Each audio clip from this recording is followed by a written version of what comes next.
The gavel struck 3 times, each blow echoing across Grayson's bluff like a judge's sentence. Noon sun glared off the auction yard dirt, turning 40 men into black shapes that stank of tobacco and sweat. Sam Garrett stood at the back, dust from his 40-mile ride still coating his boots. He'd come for a mule to replace the one that broke its leg last week. The auctioneer's voice cut through the heat. 2 Apache women, gentlemen. Strong backs, good teeth. Starting bid, $150 for the pair. Sam's throat went dry. 2 women stood on the platform, wrists bound with rope that had rubbed their skin raw. The older one's eyes swept the crowd, not pleading, searching. When her gaze locked on Sam, something flashed at her neck. A silver cross, Sarah's cross, the one Sam's wife had worn every day until cholera took her 18 months ago. Do I hear 150? The auctioneer grinned. These specimens won't last long, boys.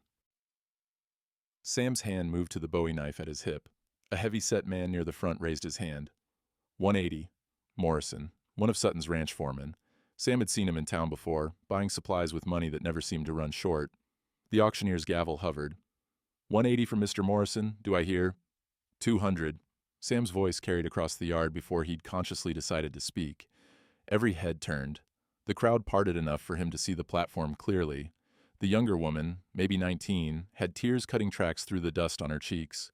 But the older one stood straight, dignity wrapped around her like armor despite the rope and the leering eyes. Well, well. The auctioneer squinted against the sun. Sam Garrett joins us. $200, do I hear? 220.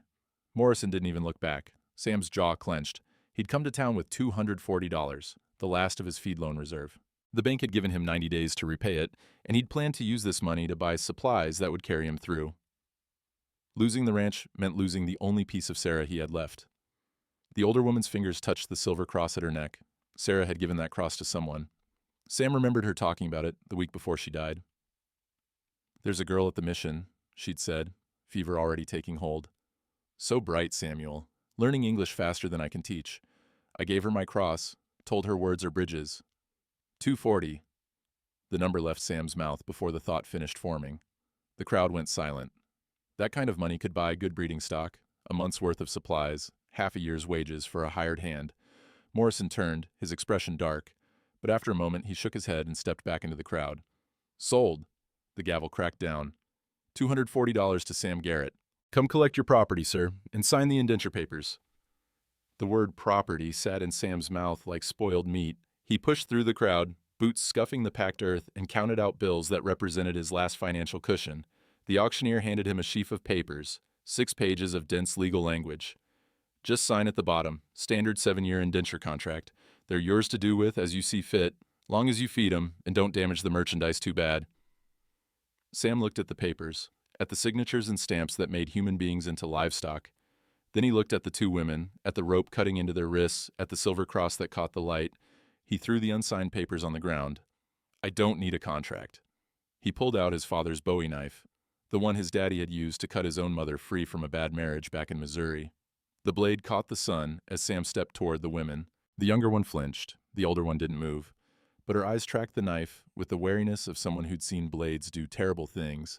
Sam knelt and sawed through the rope binding their wrists. The hemp fibers gave way with small popping sounds. The younger woman's hands were shaking. The older one rubbed her wrists slowly, watching him. I'm Sam Garrett, he said. I'm taking you home, not as property, as family. The older woman's eyes narrowed. When she spoke, her English was clear and precise, with only the barest trace of an accent. Men who buy us always promise kindness first. Then night comes and promises change. I reckon that's true.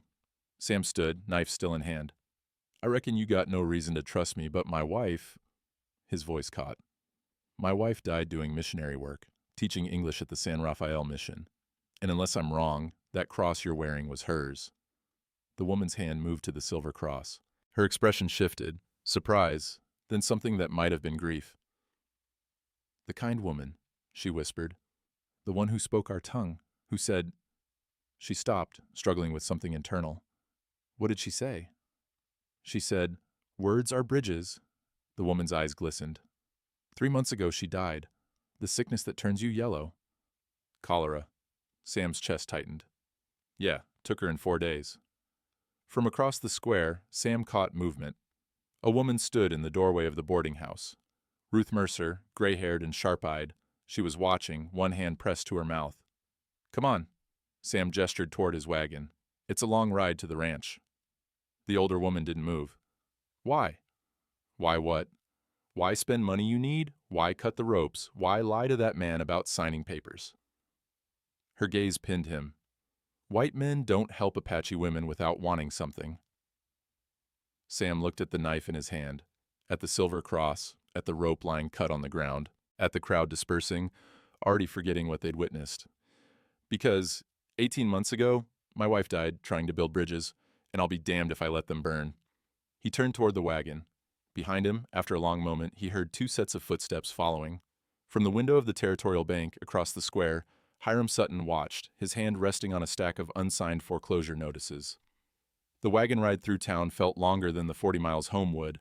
Every eye tracked them, miners pausing mid-stride, shopkeepers emerging from doorways, women gathering in tight clusters that buzzed with whispers Sam didn't need to hear to understand. He pulled up in front of Ruth Mercer's boarding house. The two-story structure sat at the edge of the square, paint-peeling but respectable. Ruth had run it alone since her husband died at Gettysburg 20 years back. The older woman spoke from the wagon bed. "We can sleep in the barn. We won't bring trouble into a house." "You'll sleep in beds like human beings." Sam climbed down, his knees protesting the long day. Ruth's good people. She knew Sarah. But when he knocked, the door stayed closed. Through the window he could see Ruth standing in her front room, hands twisted in her apron. Boots scuffed behind him. Sam turned to find Murphy, the saloon owner, leading a cluster of men. A dozen faces, some Sam knew, others just rail workers passing through. "Garrett," Murphy's voice carried across the yard. "We got a problem." "Don't recall asking your opinion, Murphy. Town's got standards. Can't have every man bringing savages into decent establishments." Murphy spat tobacco juice. "Nothing personal, just how things are." The younger woman had climbed down from the wagon. She stood close to her sister, trembling slightly. The older one's jaw was set, that same dignity holding her spine straight despite the crowd's hostile energy. Sam's hand drifted toward his knife. "These women are—" The boarding house door swung open. Ruth stepped out, gray hair pulled tight, chin raised. "They'll stay with me." Murphy's face reddened. "Ruth, be reasonable. You got a business to protect. Folks won't take kindly to—" "I said they'll stay with me." Ruth's voice could have cut glass. "Sam paid fair money, brought them to my door. That makes them guests of my establishment." She looked at the crowd. "Anyone got a problem with that can take it up with the Lord, because I surely don't answer to you, Murphy." The crowd shifted, uncertain. A few men drifted away. Murphy held his ground a moment longer, then spat again and turned. "Your funeral, Ruth. Both of you." As the crowd dispersed, Sam caught sight of a figure in the bank window across the square. Hiram Sutton, watching. Something about the man's stillness made Sam's neck prickle. Sutton raised one hand in a slow wave, then disappeared into the bank's interior. Ruth ushered everyone inside. The boarding house smelled of lye soap and yesterday's stew. The younger woman's shoulders sagged the moment the door closed. "There's a back room," Ruth said quietly. "Private. I'll bring food." "Thank you." The older woman's voice was steady, but Sam heard the exhaustion underneath. After they'd gone, Ruth turned to Sam. Her eyes were red-rimmed. "That cross, I saw it from my window. That's Sarah's." "Yeah." "Lord have mercy." Ruth pressed her palms to her temples. "Sam, what have you done?" "What she would have wanted. What she would have wanted got her killed." Ruth's voice broke. "I loved Sarah like my own daughter, but this, bringing Apache women into town, spending money you need, making enemies of men like Sutton, this is how you lose everything." Sam heard muffled crying from the back room, the younger one finally letting go. Already lost everything that mattered. "Not the ranch, not yet." Ruth moved to the window, peering out. "But you will. Mark my words, Sutton's been waiting for an excuse." The bank smelled of metal and dust, and the particular mustiness of old money. Sam's boots echoed on the floorboards as he approached the teller's cage. He'd come at dawn, hoping to catch Hodge before the crowds. The banker looked up from his ledger, wire-rimmed spectacles sliding down his nose. "Garrett, wasn't expecting you till next month. Just wanted to confirm my payment schedule. 90 days on the feed loan, right? That puts me clear through October." Hodge's expression shifted, something uncomfortable flickering behind his professional mask. "About that, there's been a policy adjustment." Sam's gut tightened. What kind of adjustment? 30 days. Loans due in 30 days, not 90. That wasn't the terms we agreed on. Bank reserves the right to alter repayment schedules based on assessed risk factors. Hodge wouldn't meet his eyes. It's in the contract you signed. Risk factors. Sam's voice went flat. This wouldn't have anything to do with yesterday, would it? The door to the back office opened. Hiram Sutton emerged, impeccably dressed despite the early hour. He was a big man, gone soft in the middle, but his eyes were sharp as broken glass. Sam. Sutton's smile didn't reach those eyes. Heard you made quite a purchase yesterday. My business is my own. Normally, yes, but when a man demonstrates questionable judgment, the bank has to reassess. Sutton moved to Hodge's desk, resting one hand on the wood like he owned it. He probably did. $240 on Apache women. When you've got outstanding loans, that suggests instability. Sam's fingers curled into fists. The loan was for 90 days. Was. Sutton pulled a sheet of paper from his jacket. Now it's 30. Unless, of course, you'd like to consider an alternative arrangement. What kind of arrangement? I'll buy your ranch. $1,200. More than fair, given the current market. Enough to clear your debt and set you up somewhere else. Somewhere more suited to your new family situation. Sutton slid the paper across the desk. The women would return to proper custody naturally. Can't have uncontracted labor wandering free. The paper was already drawn up, just waiting for Sam's signature. The efficiency of it made his blood cold. How long have you been planning this, P.S.? Sam asked. Planning what? I'm simply offering to help a neighbor in financial distress. Sutton's smile widened. You have until the end of the month to decide. Pay the loan in full or sell. Your choice. Sam looked at the contract, at the neat handwriting and official stamps. Then his gaze snagged on something, the seal at the bottom, railroad company authorization, supposedly legitimizing land sales in the territory. But the stamp style didn't match the ones on the auction papers from yesterday. The railroad seal on Sutton's buyout offer had serif lettering. The auction papers had sans serif, different stamps, maybe different authority. Sam kept his face neutral. I'll think about it. Don't think too long. Sutton's voice hardened. 30 days goes by quick, and men who harbor uncontracted Apache tend to have accidents, property damage, livestock troubles. Sheriff can only protect law-abiding citizens, you understand. Sam turned without another word and walked out. Behind him, Sutton called, Give my regards to your new family, Sam. Hope they're worth what they're about to cost you. Ruth's back room smelled of lavender water and old wood. The younger woman, Kai, Sam had learned her name was, sat at the small table, hands wrapped around a tin cup of coffee. She hadn't stopped shaking since yesterday. The older woman, Nayland, stood by the window, watching the street, always watching. Ruth ladled stew into bowls, the steam carrying scents of beef and carrots. Eat. You're both skin and bones. Kai picked up her spoon but couldn't seem to make it reach her mouth. A tear slid down her cheek. It's all right. Ruth sat beside her, voice softening in a way Sam had rarely heard. You're safe here. Safe. Nayland turned from the window.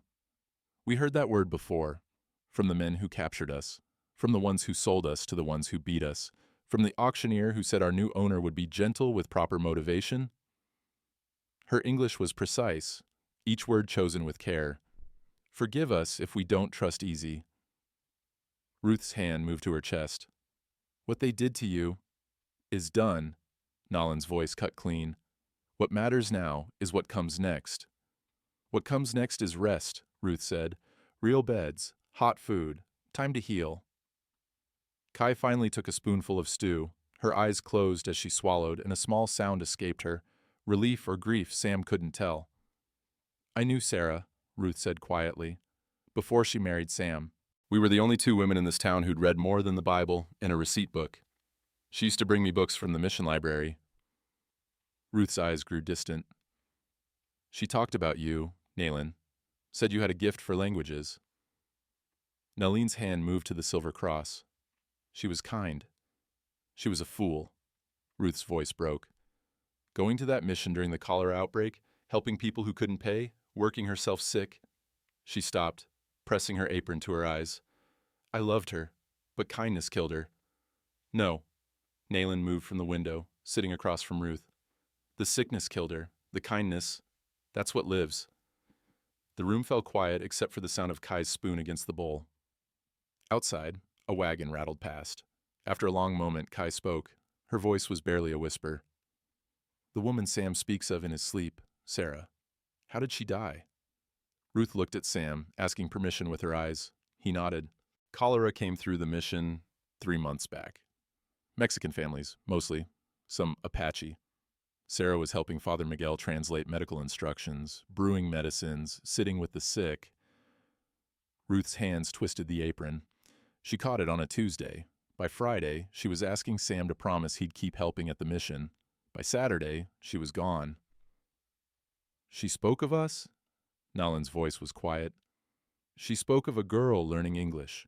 Said, this one will build bridges between worlds. She wanted Sam to meet you, but... Ruth stopped. There was never time. Nolan's fingers pressed against the silver cross. She gave me this the day before the sickness came. I asked why, and she said, because you'll need to remember that words are more powerful than guns, and sometimes the only weapon we have is to speak truth when everyone else is silent. Sam's throat tightened. That sounded exactly like something Sarah would say. I was wearing it when the bounty hunters came, Nayland continued. When they burned our camp, took my sister and me, sold us to Sutton's men. She looked at Sam.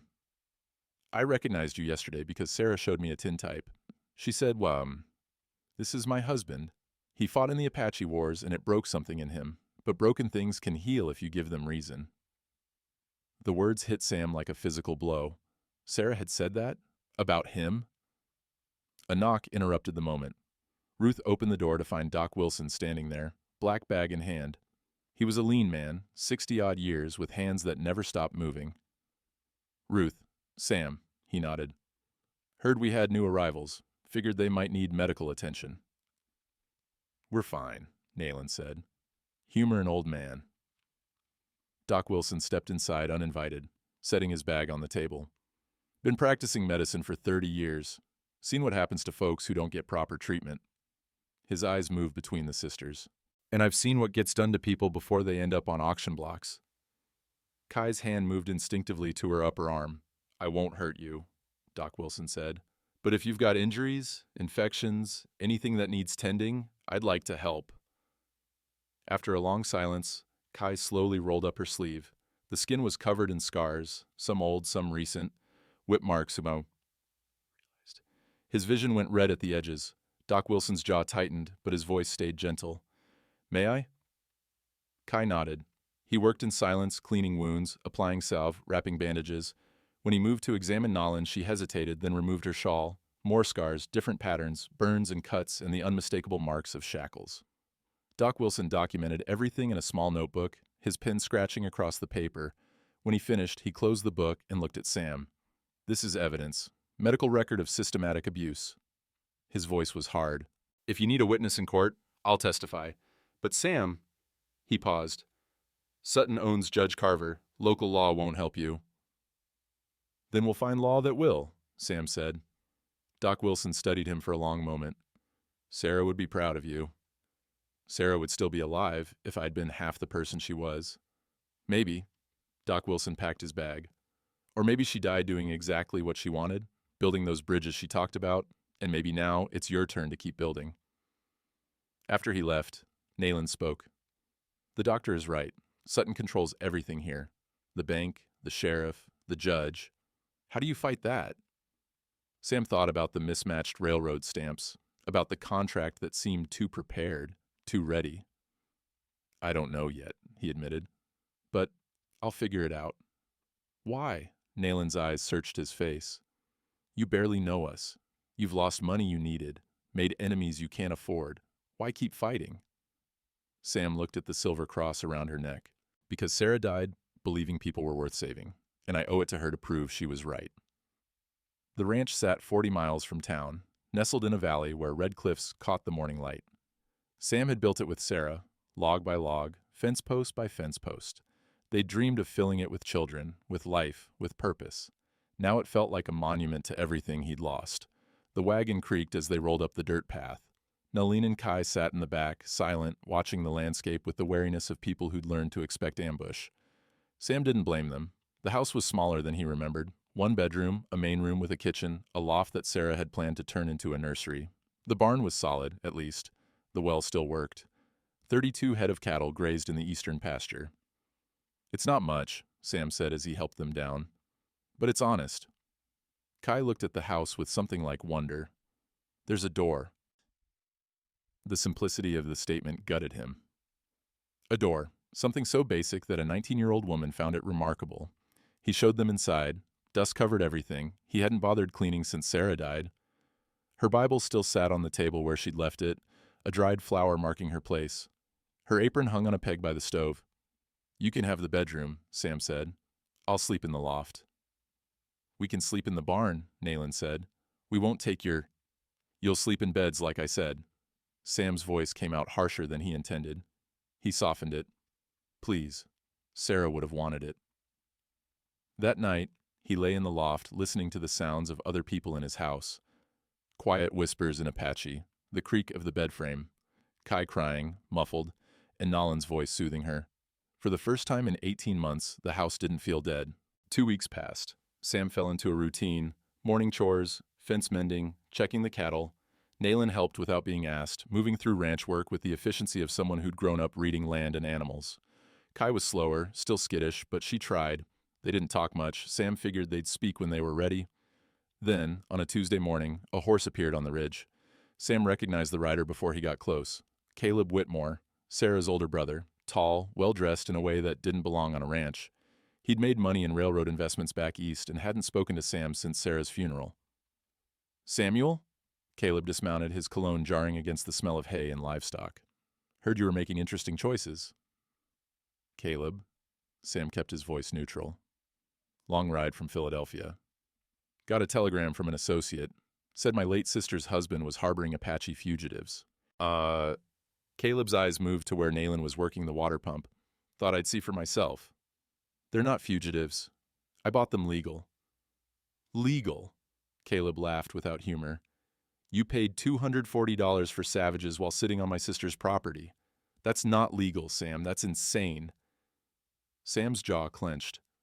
"This is my property. Sarah and I built it together." "Sarah's name is on the deed too, which means her family has a stake." Caleb pulled papers from his jacket. "I've consulted with lawyers. As her sole surviving kin, I have claim to half this ranch, and I'm here to exercise that claim." "The hell you are. Watch your tone." Caleb's voice went cold. "Sarah died because she trusted savages. Spent her last days in a mission full of disease and Apache, and look where it got her. Now you're repeating her mistakes, bringing these—" He gestured toward Nayland and Kai. "These people into her home? It's an insult to her memory."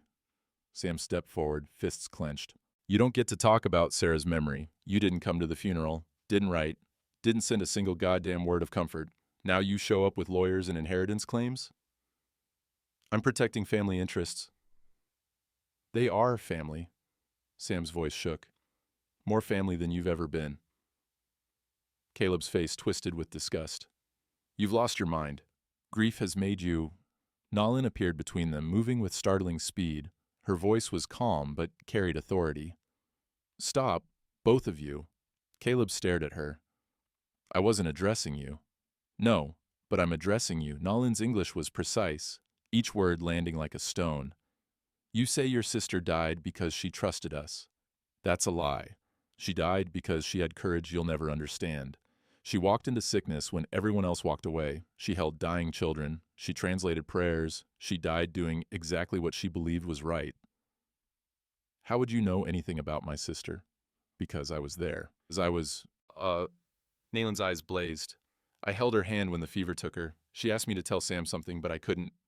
We were taken the next day, sold, beaten, until he bought us and cut our ropes." She stepped closer to Caleb. "Your sister would be ashamed of you."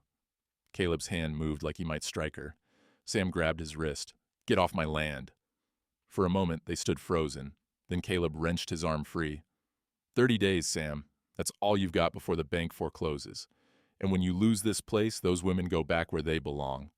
He mounted and rode off, dust trailing behind him. Sam's hands were shaking. "I'm sorry." He had no right. He's afraid, Nayland said quietly. Men who are afraid say terrible things. What did Sarah ask you to tell me? Nolan's expression shifted, pain, and something else. Later. Right now we have bigger problems. The bigger problems arrived a week later in the form of silence. Sam woke to absolute quiet. No birds, no cattle sounds. He pulled on his boots and ran outside. The creek was gone. Not dry, diverted. Someone had dammed it upstream. His cattle stood in the eastern pasture, lowing with thirst. In the dry creek bed, hoofprints led north, towards Sutton's land. Sam saddled his horse and followed the trail. 2 miles upstream, he found them. Sutton's men building a wooden dam, redirecting water onto Sutton's property. Hiram Sutton sat on horseback watching the work. When he saw Sam approach, he smiled. "Garrett, beautiful morning." "That's my water." Sam's voice was granite. "Actually, it's creek water, runs through my property first. Territorial law says I can use it as I see fit." Sutton gestured at the dam. "I'm starting a new irrigation project. Shouldn't affect you much. Unless you're planning to keep livestock. Then it might be inconvenient. You're killing my herd. You're killing my... I'm exercising my legal rights. If you have a problem, take it to Judge Carver." Sutton's smile widened. "Oh, wait, he's on vacation. Won't be back for 3 weeks. Right around the time your loan comes due." Sam's hand moved toward his knife. Sutton's men shifted, hands moving to their guns. "I wouldn't," Sutton said softly. 6 witnesses would testify you attacked me on my own land. Self-defense is a powerful legal concept." "Why?" Sam's voice cracked. "Why are you doing this?" "Because men like you don't get to play hero, Garrett. You don't get to save Apache women and keep your ranch and live happily ever after. That's not how the world works." Sutton's voice hardened. "You made a choice at that auction. Now you pay the price." Sam stared at the dam, at his dying future, at 6 armed men who'd kill him if he tried anything. He turned his horse and rode back. At the ranch, Nayland and Kai waited in the yard. They'd seen the dry creek bed. They knew. "How long can the cattle last?" Nayland asked. "Week? Maybe 2 if we're lucky." Sam dismounted, legs feeling weak. "Without water, they'll die. Without cattle, I can't pay the loan. Without the ranch..." He stopped. "We'll leave." Kai's voice was small. "If we're gone, maybe Sutton will..." "No." The word came out fierce. Sam looked at both of them. "You're not leaving. We'll figure something out." "There's nothing to figure out," Nayland said. "We're the reason he's doing this, the reason the bank changed the terms, the reason your brother-in-law came with legal threats. We're the weapon he's using to destroy you." "Then he picked the wrong weapon." Sam met her eyes. "Because you're not a weapon. You're people. And I don't abandon people." Nayland studied him for a long moment. Then she stepped closer, voice dropping low. "I need to tell you something. About Sarah. About why she was at the mission that day." "I know why. She was helping during the outbreak." "No." Nayland's hand moved to the silver cross.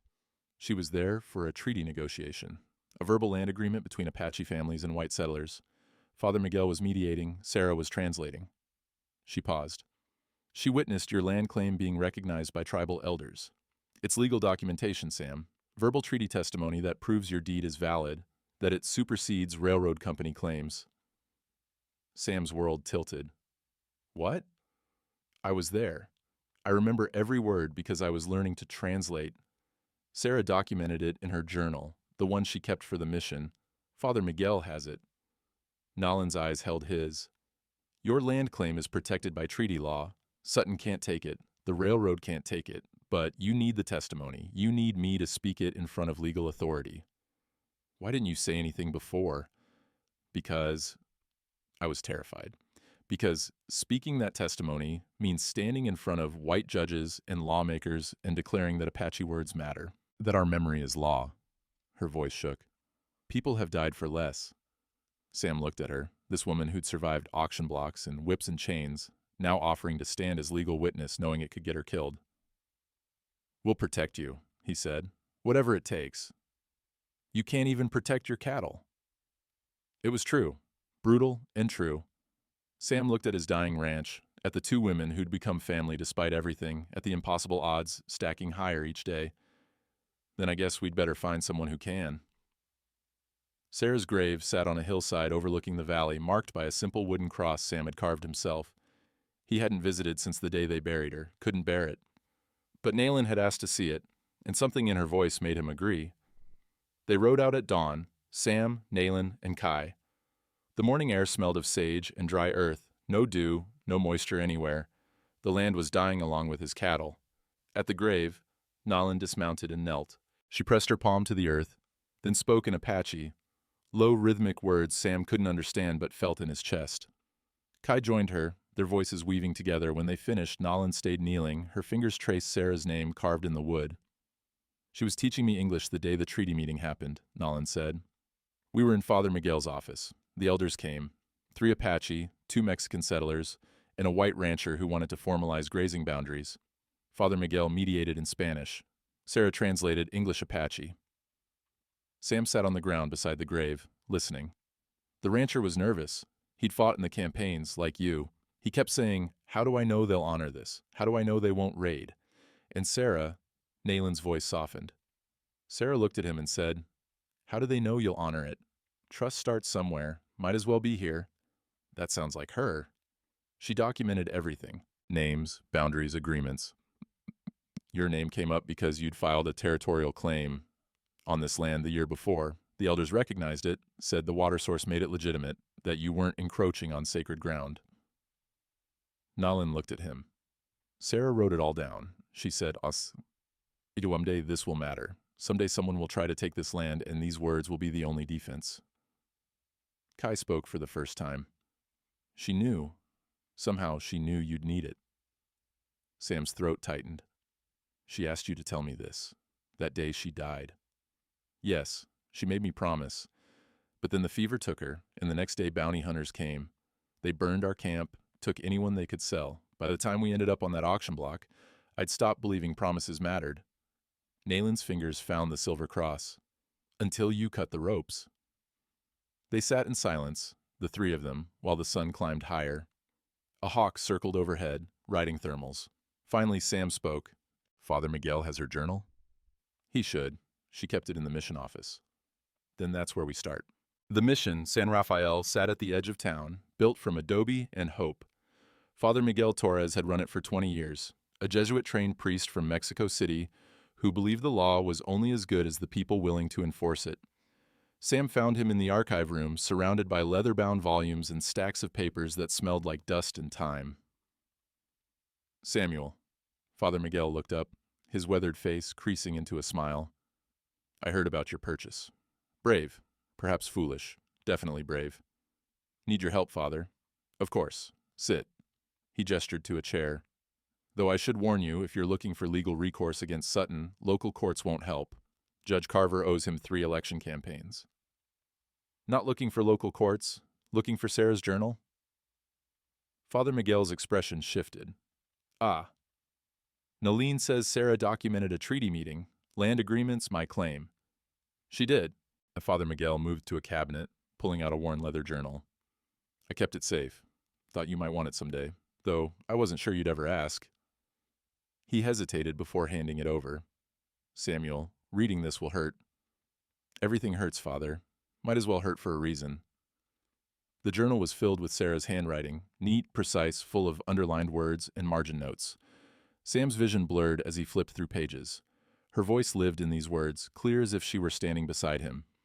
He found the entry Nayland described, March 12, 1882, 3 weeks before cholera took her. Treaty meeting today, Antonio Reyes, Mexican settler, Martin Calhoun, white rancher, and 3 Apache elders, including Nayland's uncle. Discussed grazing boundaries along the Red Creek corridor. Sam's claim came up. The elders confirmed his homestead doesn't violate sacred land. Water source is neutral territory. Agreement, Sam has right to the creek first use as his claim predates the railroad survey. I witnessed. Father Miguel notarized, with territorial seal. Nayland translated beautifully.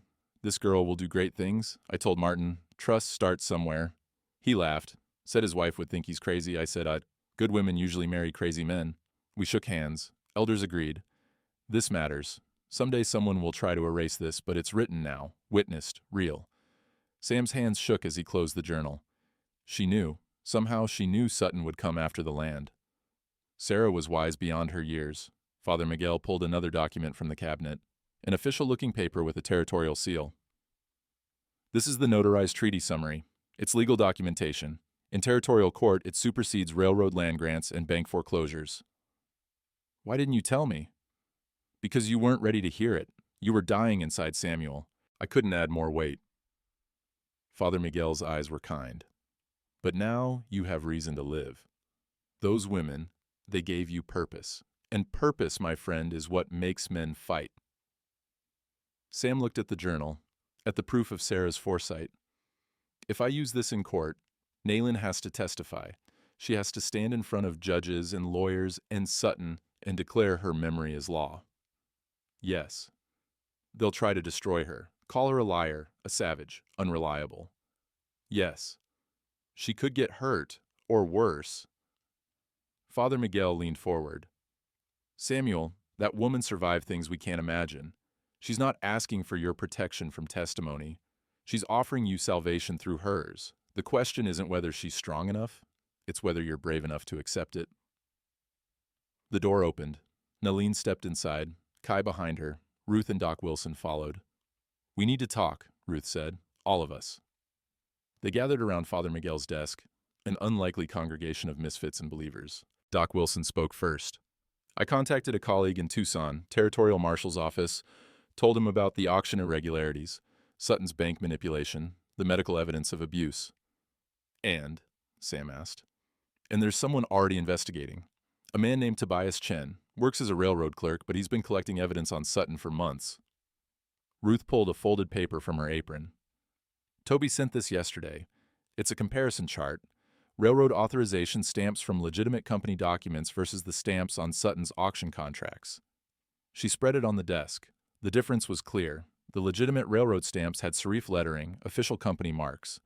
Sutton's stamps were Kruder, sans serif, wrong. He's been forging federal authorization, Father Miguel said quietly. That's not just local corruption, that's a federal crime. Sam stared at the evidence, at the journal, at the people gathered in this dusty room. So we have proof Sutton's breaking federal law, and we have proof my land claim is legitimate. He looked at Nolan. What we don't have is a way to present it without you being in danger. There's always a way, Nolan said. We just haven't found it yet. Ruth's expression hardened. Then we'd better find it fast, because Sutton's not going to wait for us to get organized. The summons came 3 days later, delivered by a rail worker who looked apologetic. Town meeting tonight, Sutton's calling it, says it concerns public safety. Sam crumpled the paper. He knew what this was, a public trial without a jury, designed to turn the whole town against him. Don't go, Kai said. She'd been working in the garden, coaxing life from the dry soil. It's a trap. Probably. Sam straightened. But hiding won't change anything. Then we go with you, Nayland said. Absolutely not. If he wants to attack me, fine. But I won't let him. You won't let us? Nolan's voice went sharp. We're not children, Sam. We're not property. If this meeting is about us, we have the right to face it. She was right, and Sam knew it, but the thought of them walking into Sutton's orchestrated mob made his blood run cold. The saloon was packed. 30-odd people crammed into a space meant for half that number. The air stank of whiskey and tobacco, and the particular sweat of people working themselves up for something ugly. Sutton stood at the bar, positioned like a judge at a bench. Murphy hovered at his elbow. Sheriff Cody, a thin man who looked like he'd rather be anywhere else, stood near the door. When Sam entered with Nayland and Kai, the room went silent. Garrett, Sutton's voice carried false warmth. Good of you to join us, ladies. He nodded at the sisters with exaggerated courtesy that made Sam's fists clench. What's this about, Sutton? Concerned citizens, public safety, the usual civic responsibilities? Sutton gestured to the crowd. Folks have questions about your recent acquisitions. They're not acquisitions, they're people. People with questionable legal status. Sutton pulled papers from his jacket. He always had papers ready.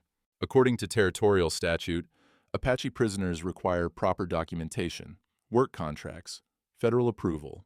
You have neither. I bought them in a legal auction, your auction. And yet, you never signed the indenture papers, which means technically you're harboring fugitive labor. Sutton's smile was surgical.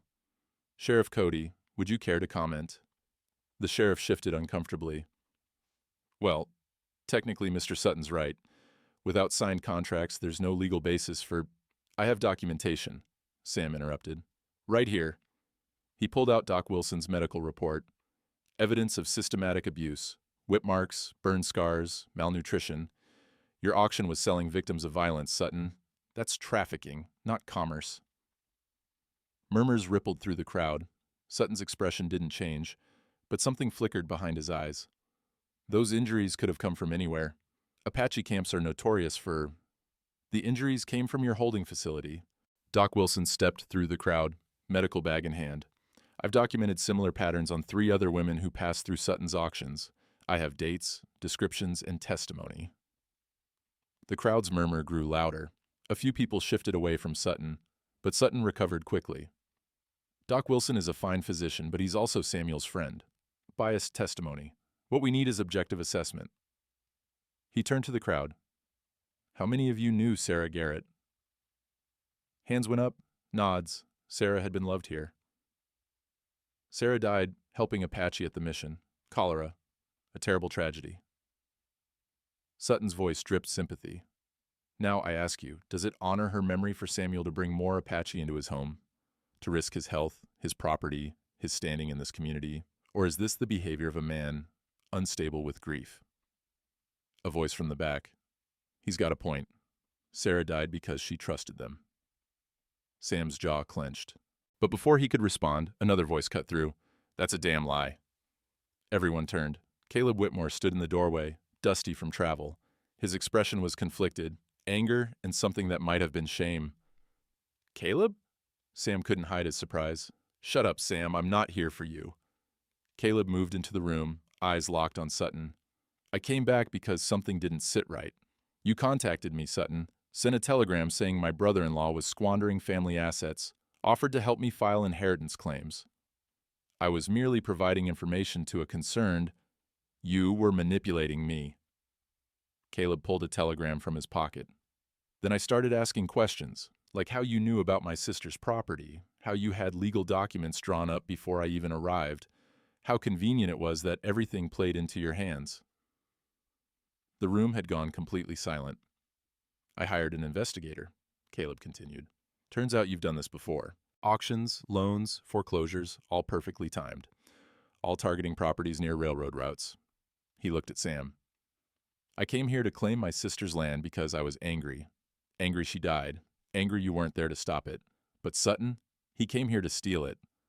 Sutton's mask finally cracked. You have no proof of... The door opened again. A Chinese man in a rail clerk's uniform stepped inside carrying a leather satchel. His movements were precise, careful.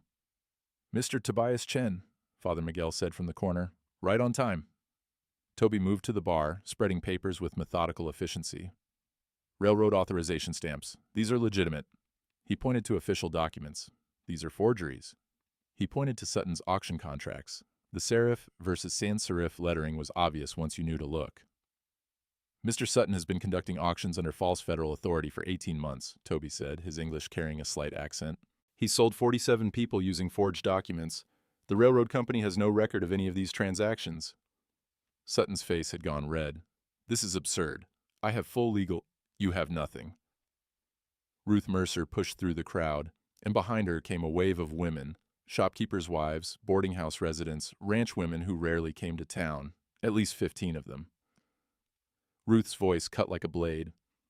We've been talking, those of us who knew Sarah, and we remember things, like how you tried to buy Sam's land 2 years ago, before Sarah died, how you pressured the bank to call in loans early, how you've been circling this property like a vulture. She stepped closer to Sutton. Sarah kept records too, mission records. She knew you were corrupt. She was building a case against you when the cholera hit.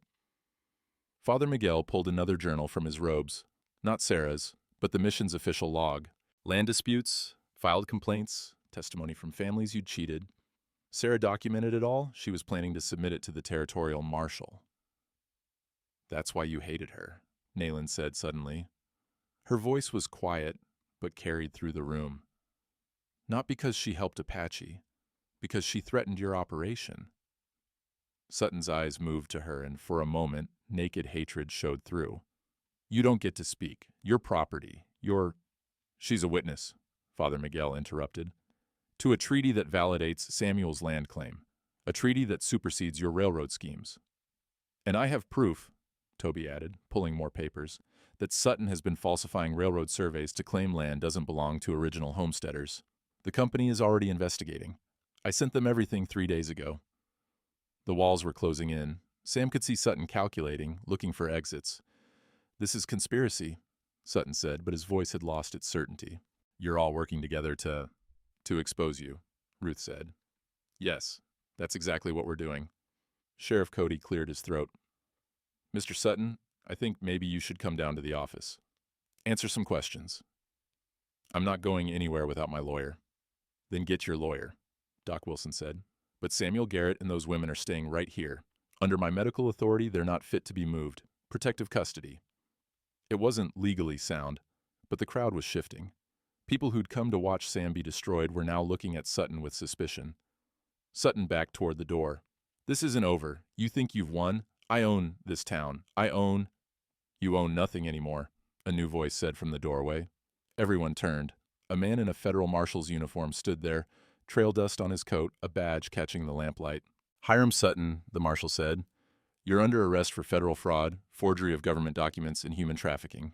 You have the right to... Sutton bolted. He made it 2 steps before Sam's boot caught him into the chest. Sutton went down hard, the wind knocked out of him, papers scattering across the saloon floor. The marshal cuffed him without ceremony.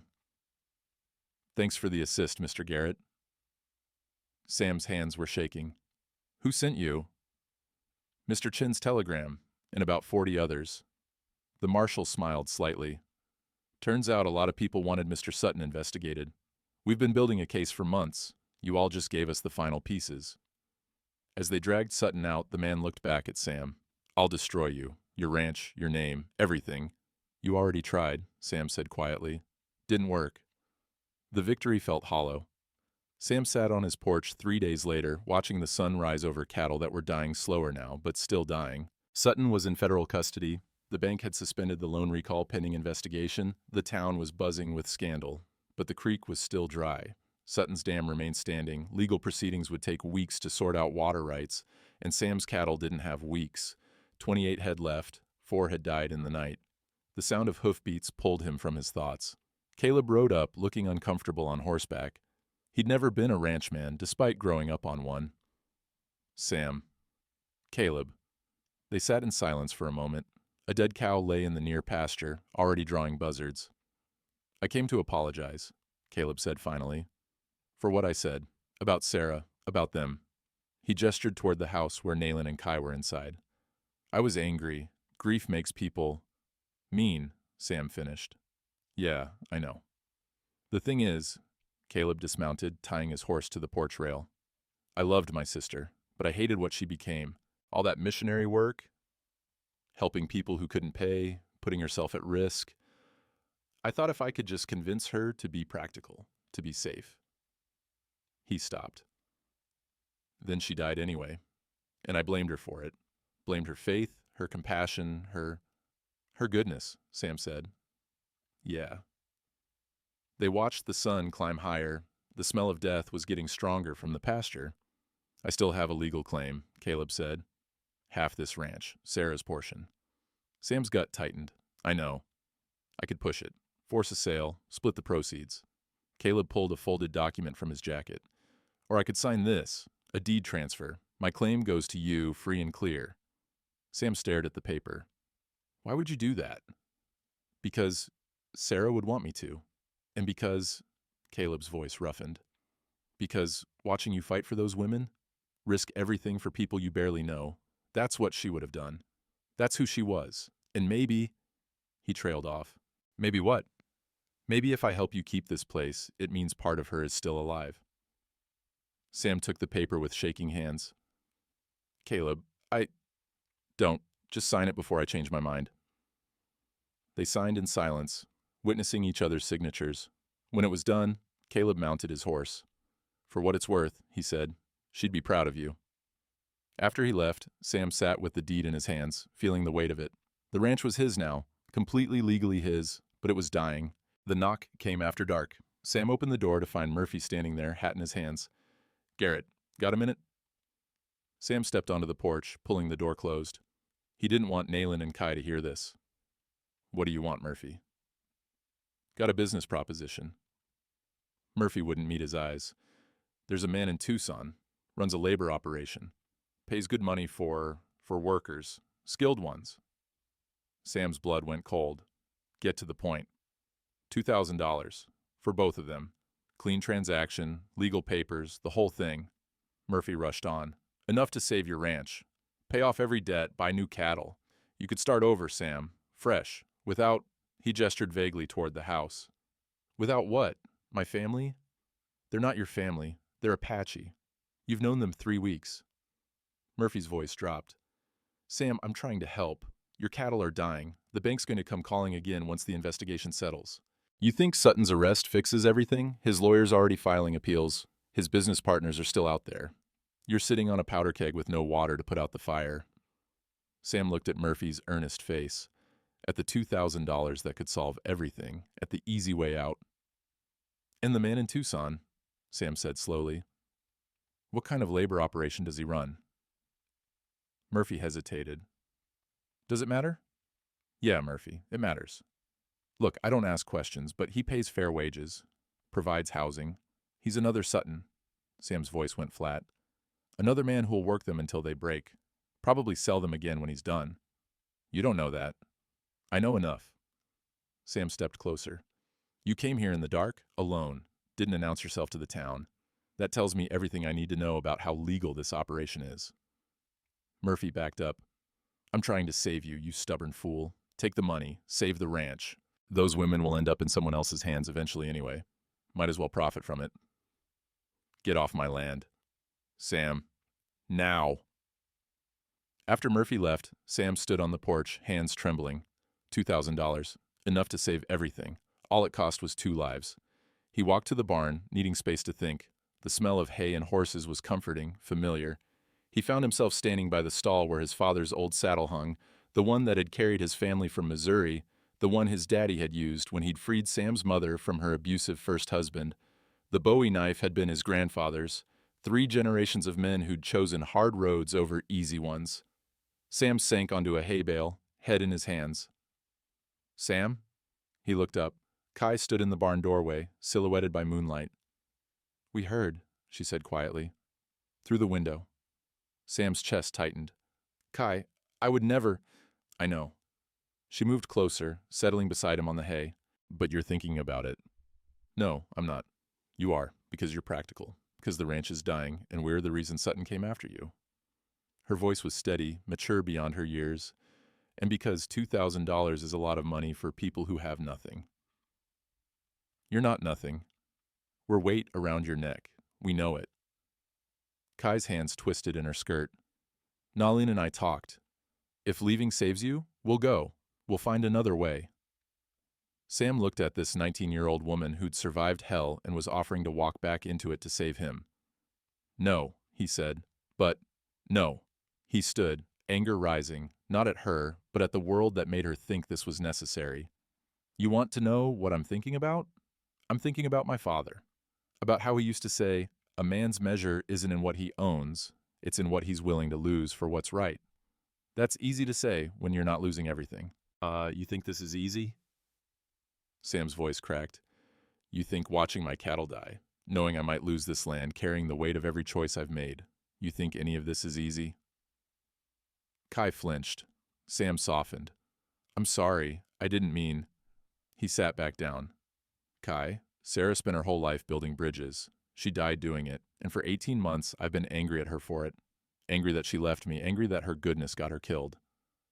He looked at Kai. But you know what? Her goodness also saved you. If she hadn't given that cross to Nalin, I might have walked away from that auction, might have let Murphy or Morrison or some other bastard buy you. So we owe our lives to a dead woman's jewelry? No. You owe your lives to a living man's choice, my choice.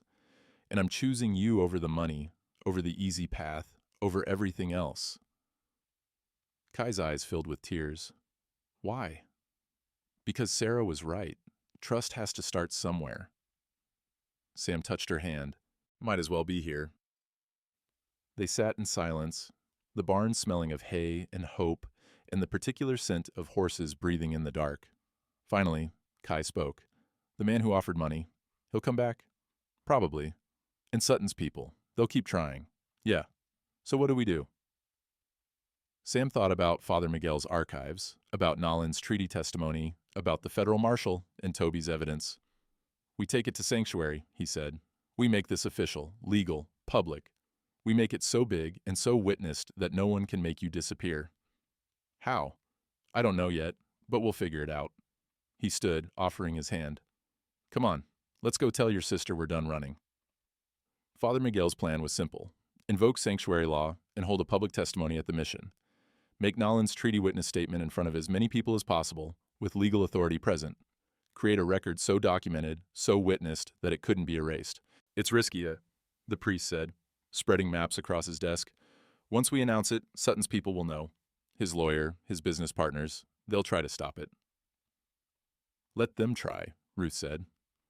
She'd organized a network of women throughout town, 23 in all, ready to serve as witnesses and protection. Doc Wilson had sent telegrams to Tucson, to the territorial capital, to anyone who might care. We need official presence. Judges, marshals, legal clerks. The more eyes, the safer.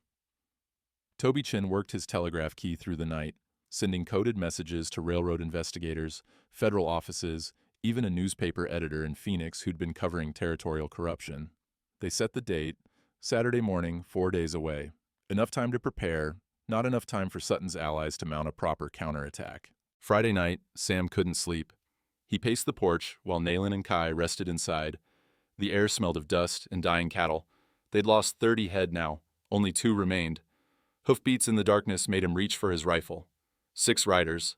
They stopped at the property line, silhouettes against the starlight. Garrett. The voice belonged to Morrison, Sutton's foreman. Mr. Sutton wants you to know, sanctuary won't save you.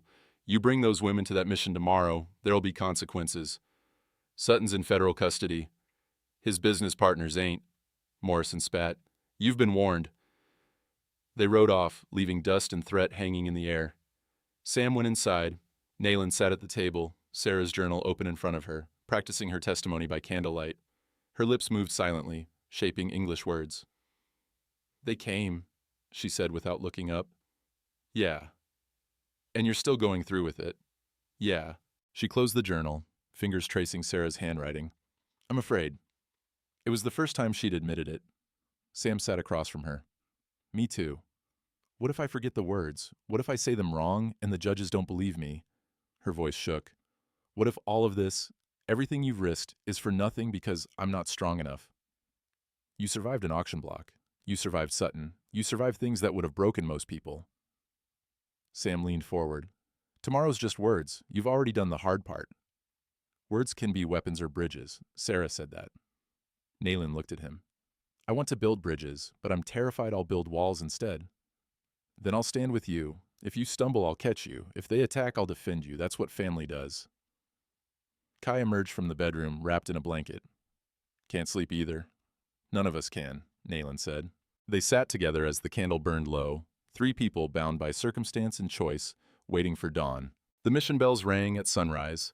By the time Sam's wagon arrived, over 60 people had gathered, townspeople, ranchers from outlying properties, Mexican families from the settlements, even a few Apache who'd heard through Father Miguel's network. Ruth's women formed a protective circle around the mission entrance. Doc Wilson stood at the door with his medical bag, as if preparing for battle casualties. Toby Chen had set up his telegraph key on a side table, ready to document everything in real time. Father Miguel waited at the altar, dressed in full vestments. Behind him, the treaty documents were spread on a table. Sarah's journal, the mission's official log, the notarized agreement, Toby's forgery evidence. The federal marshal stood to one side, the same one who'd arrested Sutton. With him was a territorial judge Sam didn't recognize, a stern woman with iron-gray hair. Judge Marianne Holt, Father Miguel introduced, appointed last month. She has jurisdiction over treaty disputes. Sam helped Nalin and Kai down from the wagon. Nalin wore her best dress, borrowed from Ruth, and Sarah's silver cross. Her hands trembled, but her spine was straight.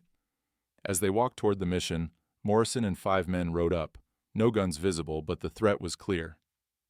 This is a legal proceeding under territorial and church authority, Father Miguel called out.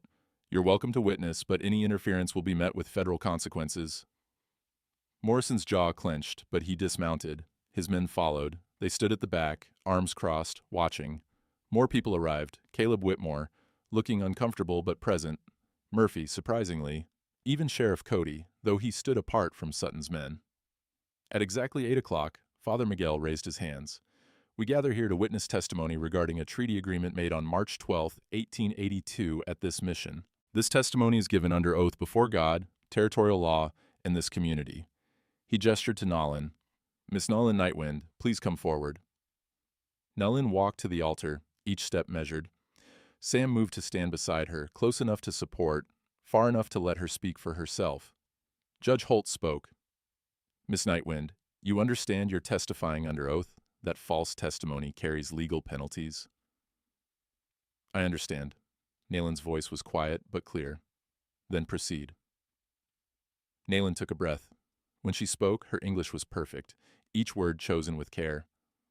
On March 12, 1882, I served as translator for a treaty meeting in this mission. 3 Apache elders, 2 Mexican settlers, and 1 white rancher met with Father Miguel Torres to establish grazing boundaries and water rights along Red Creek. She described the meeting in detail, names, agreements, the careful negotiation. Her voice grew stronger as she spoke. Samuel Garrett's homestead claim was discussed. The elders confirmed his land does not violate sacred ground. The water source is neutral territory. All parties agreed. Sam Garrett has first-use rights to Red Creek as his claim predates railroad surveys. And you witnessed this? Judge Holt asked. Yes, I translated every word. Sarah Garrett documented it. Nalan gestured to the journal. She said, this will matter someday. Someone will try to erase this, but truth witnessed by many can't be buried by one. Judge Holt examined the documents, cross-referencing Nolan's testimony with Sarah's notes. The silence stretched. Finally, the judge spoke. This testimony is consistent with documented evidence. Under territorial treaty law, I recognize Samuel Garrett's land claim as legitimate and protected. A collective exhale rippled through the crowd, but Morrison stepped forward. That's convenient. Apache woman testifies for the white man who bought her. How do we know she's not just saying what he wants? Before Sam could respond, a new voice cut through. Because the federal government confirms it. Everyone turned. The marshal held a telegram. Just arrived from Washington. Railroad company records show Sutton falsified surveys on 43 properties, including Garrett's. The company's revoking all disputed claims and recognizing original homestead rights. He looked at Morrison. Your boss's entire operation was fraud. Every auction, every contract, every land grab, illegal. Morrison's face went white. Judge Holt stood. Then this matter is settled. Samuel Garrett's deed is valid. Water rights are restored. She looked at Nalan. And Miss Nightwind's testimony is entered into territorial record as legal precedent. Apache oral testimony, properly witnessed and documented, carries the same weight as written contracts. The words hung in the air, revolutionary in their simplicity. Father Miguel moved to the altar, where Sutton's forged contracts lay in a neat stack. He struck a match. Sometimes justice requires fire. The contracts caught, flames consuming the false words. Sam pulled out his father's Bowie knife and helped separate the pages, feeding them to the flame one by one. Nalan and Kai stood beside him, watching lies turn to ash. When the last page burned, Father Miguel spoke the final blessing. What was bound is now freed. What was stolen is now returned. What was broken is now made whole. Outside, Ruth's bell rang, not in warning, but in celebration. The federal courtroom in Tucson was smaller than Sam expected. Wood paneling, high windows, the smell of old paper and furniture polish. Judge Holt presided from the bench, her iron gray hair pulled back severe, her eyes missing nothing. Hiram Sutton sat at the defendant's table, his expensive suit rumpled from weeks in custody. His lawyer, a thin man with nervous hands, shuffled papers that wouldn't save him. The prosecution laid out the case with methodical precision. Toby Chen's forgery evidence, Doc Wilson's medical documentation of abuse, Father Miguel's treaty records, testimonies from 47 people Sutton had sold, swindled, or threatened. When Nolan took the stand, the courtroom went quiet. State your name for the record, the prosecutor said. Nolan Nightwind. And you were sold at auction by the defendant's operation? Yes. March 28, 1882. Tell us what happened. Nalan's voice was steady. She described the capture, the holding facility, the auction block. The prosecutor showed photographs. Doc Wilson's medical evidence. The courtroom saw what had been done to her, to Kai, to dozens of others. When she finished, even Sutton's lawyer looked sick. Judge Holt spoke. Mr. Sutton, you have been found guilty of federal fraud, human trafficking, forgery of government documents, and racketeering. The evidence is overwhelming. Before I pass sentence, do you have anything to say? Sutton stood slowly. For a moment, Sam thought he might apologize, might show some shred of humanity.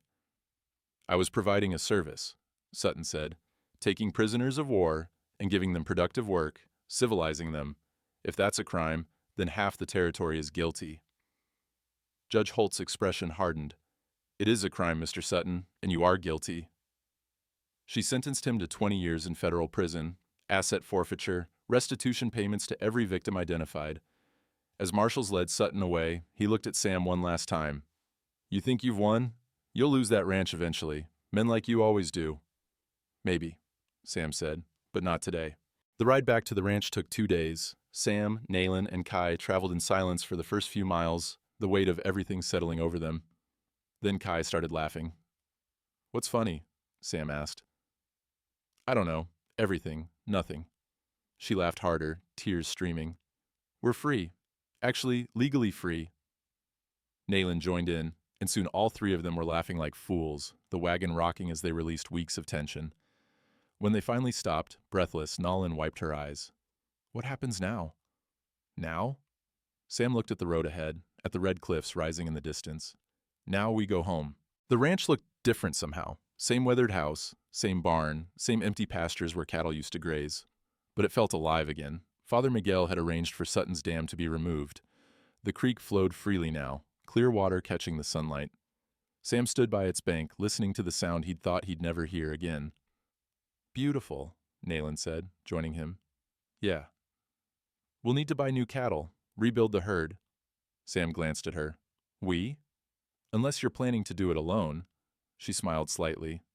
Sarah's journal mentioned this ranch was meant to be a haven, a place where people could start over. Seems like we should honor that. Over the next weeks, they worked. Ruth helped organize donations, townspeople bringing supplies, offering labor. Caleb sent money from Philadelphia with a note.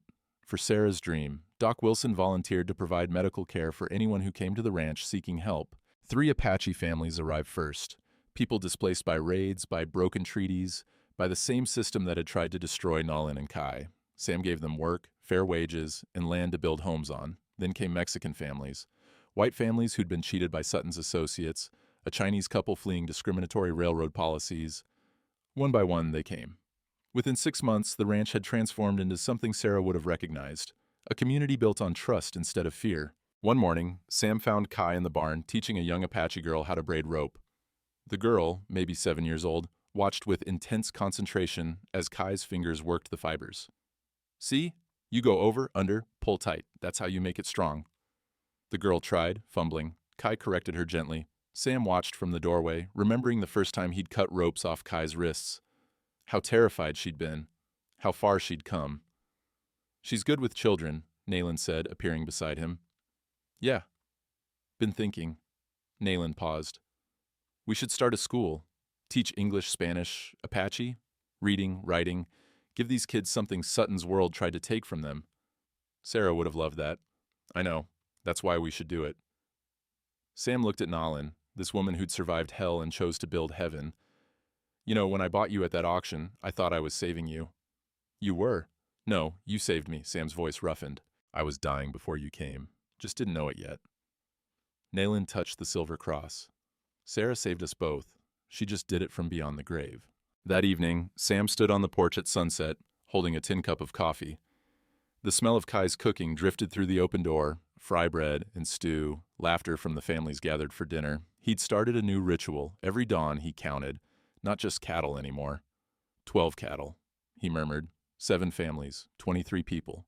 2 sisters who became family. 1 ranch that became a home. The gate at the property line stood open, held by a length of rope, the same rope he'd cut at the auction, repurposed now as a permanent welcome. Nayland joined him on the porch, settling into the chair that used to be Sarah's. What are you thinking? She asked. That I came to town for a mule and left with a reason to live. Good trade? Sam looked at the community gathered in his yard. Children playing, adults talking, fires being lit against the cooling evening. He thought about Sarah, about her belief that bridges could be built. That trust had to start somewhere. Yeah, he said, good trade. 3 years later, the school was finished, a sturdy building built by community hands, with benches inside and books donated from missions across the territory. Nayland taught there 3 days a week, her students a mix of Apache, Mexican, and white children learning together. Kai had married a young rancher from the next valley over, a quiet man who treated her like precious glass until she taught him she was steel. They lived on the property, raising horses and a daughter who had her mother's bright eyes. The ranch, officially renamed Casa de las Hermanas on the territorial registry, now covered 5,000 acres. 43 families lived and worked there, building something unprecedented in Arizona territory, a place where people were judged by character, not color. Sam had aged into the role of patriarch, his hair graying at the temples, his face weathered by sun and purpose. He still carried his father's Bowie knife, though he rarely needed it anymore.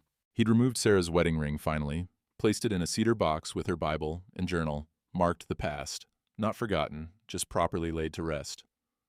On the anniversary of Sarah's death, Sam made a pilgrimage to her grave on the hillside. He brought wildflowers and sat on the ground beside the wooden cross he'd carved. We did it, he told her. The thing you dreamed about, the bridges you wanted to build, they're real now. People living together, working together, proving that maybe the world doesn't have to be as cruel as it's been. The wind moved through the grass, carrying the scent of sage. Nayland's teaching, Kai's raising a family, the ranch is full of life, and me? Sam's voice caught. I'm not just surviving anymore. I'm living, actually living. He placed the flowers on the grave. Thank you for the cross, for giving it to Nalin, for bringing her into my life. I know you couldn't have planned it that way, but somehow it feels like you did. Like, you knew I'd need them, and they'd need me. A hawk circled overhead, riding thermals toward the red cliffs. I loved you. I'll always love you. But I'm not dying with you anymore. I'm building the world you believed in. One day, one choice, one act of mercy at a time. He stood, joints protesting, 49 years old now, feeling every one of them. As he walked back down the hillside, he saw Nalin waiting by the wagon. She'd insisted on coming, but given him space for the private goodbye. Ready? She asked. Yeah. They rode back in comfortable silence.